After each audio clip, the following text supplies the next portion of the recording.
Gostaria de saber se precisar fazer alguma limpeza energética antes e após a massagem. Em relação à limpeza energética, tá? A gente pode estar fazendo já durante a própria sessão de massagem. Não precisa ser necessariamente antes ou depois. Eu prefiro fazer durante, porque quando eu estou estimulando o fluxo, automaticamente eu já estou fazendo essa limpeza.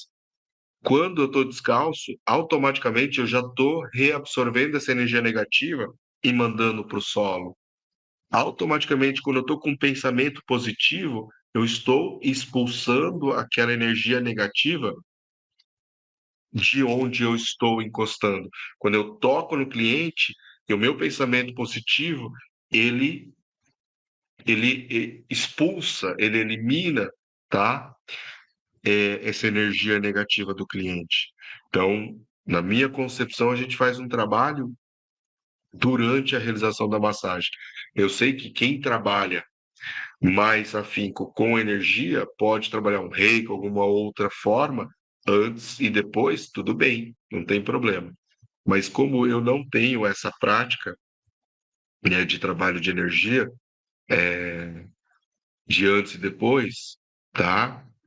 Eu já gosto de botar a mão, de sentir o toque ali e tudo mais, então eu já faço durante a sessão de massagem mesmo, tá ok? Oitavo passo, feedback final. Então as pessoas esquecem de fazer aquele feedback final. Como é que foi a sessão? Tá melhor? Faz aquele movimento inicial, lembra? De 0 a 10, quanto é que tá agora?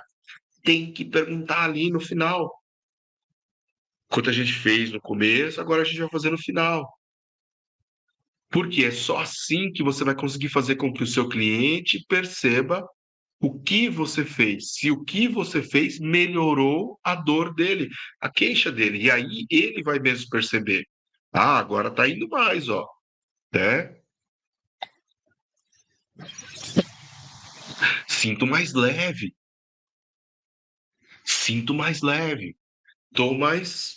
A postura tá melhor, consigo levantar mais fácil.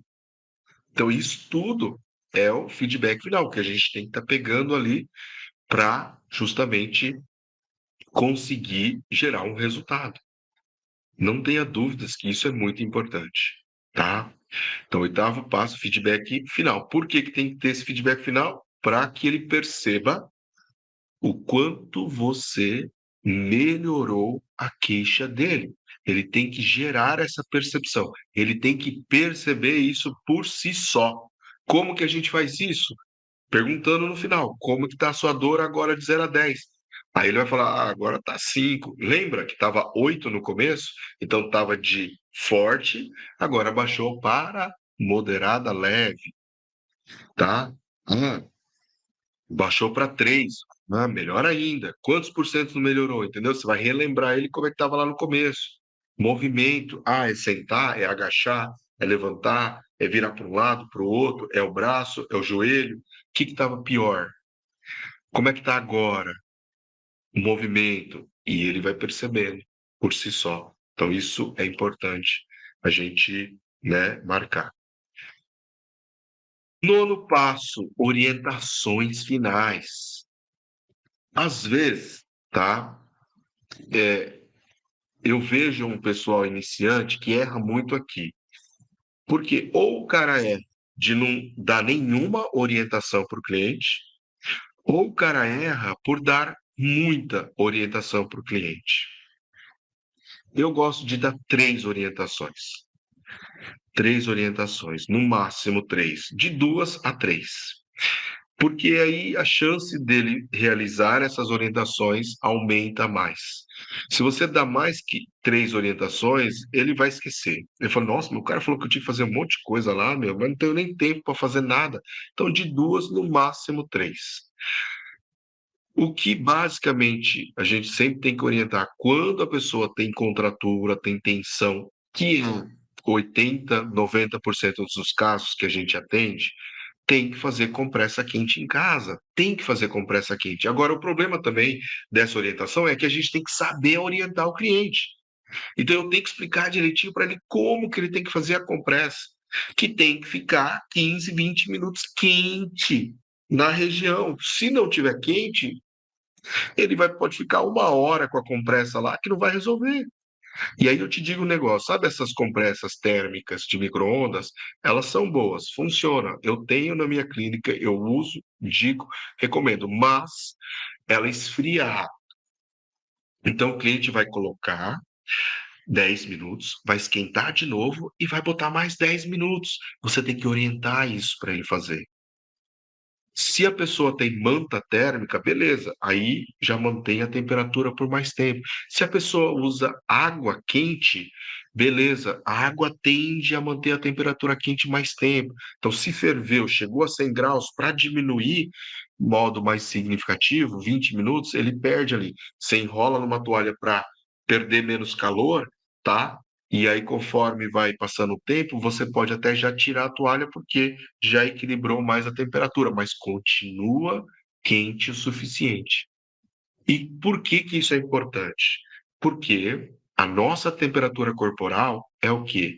É 36 graus, 37 graus, tá? De 36 a 37.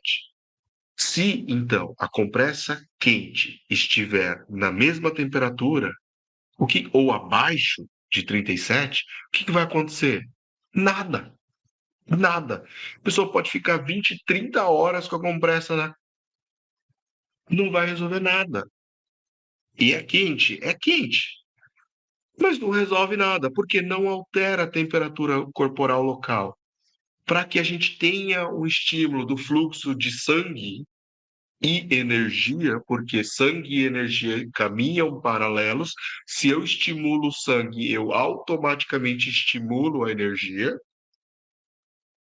Eu preciso estar pelo menos 40, 41, 42 graus. Mas na toalha, na compressa, na bolsa, eu até consigo uma temperatura maior.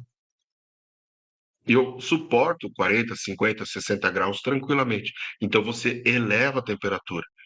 Isso faz com que o fluxo de sangue aumente. Agora, não adianta fazer isso por 2, 3, 4, 5 minutos, porque não é o suficiente. Você precisa deixar pelo menos lá os 15, 20 minutos quente, tá? Tá, você fez duas orientações, basicamente. Uma de compressa quente e outra de alongamento. Você ensinou o alongamento ali para ele fazer. Um ou dois no máximo também. E a terceira orientação que você faz já não é de uma conduta, mas é de você orientar o seu cliente que ele precisa voltar mais uma sessão, ou duas ou três, o quanto que você achar necessário para que ele comece a ter mais resultados. Então, qual que é o parâmetro que a gente tem assim? Se é uma doença aguda, quanto mais vezes ele fizer, mais chance de melhorar mais rápido o problema dele. Agora, se for algo crônico, muitas vezes a gente não adianta ficar fazendo 2, 3 vezes por semana. Por quê? Porque como que é crônico, vai demorar para gerar o efeito. E se você fizer uma vez por semana, mas com longo prazo, a chance de melhorar aumenta. Então você precisa que ele compareça por mais vezes, por mais tempo. E você precisa orientar ele isso no final. Você precisa explicar para ele isso. Por mais que ele não concorde, não volte, não tem problema. Mas você precisa explicar, dizendo para ele que assim, ó, problema demorou 20 anos aí, né? Postura, trabalho, estresse, sei lá o que for. Então, demorou muito tempo fazer o diagnóstico para desenvolver aquela alteração. Então, não é da noite para o dia que vai eliminar isso também. Ninguém faz milagre. Só que, com o tempo, você trabalhando, passo a passo, você consegue melhorar isso. E é isso que precisa ficar bem claro para o seu cliente. Tá? Então a gente precisa ter essa orientação, essa conversa. E é nessa hora que você fala assim, ó, e o que eu costumo sugerir para os meus alunos. Então vamos fazer o seguinte, vamos fazer 4 sessões e depois dessas 4 sessões a gente reavalia o progresso e verifica se a massagem está ajudando ou não. Então, juntos vocês conseguem fazer essa análise crítica.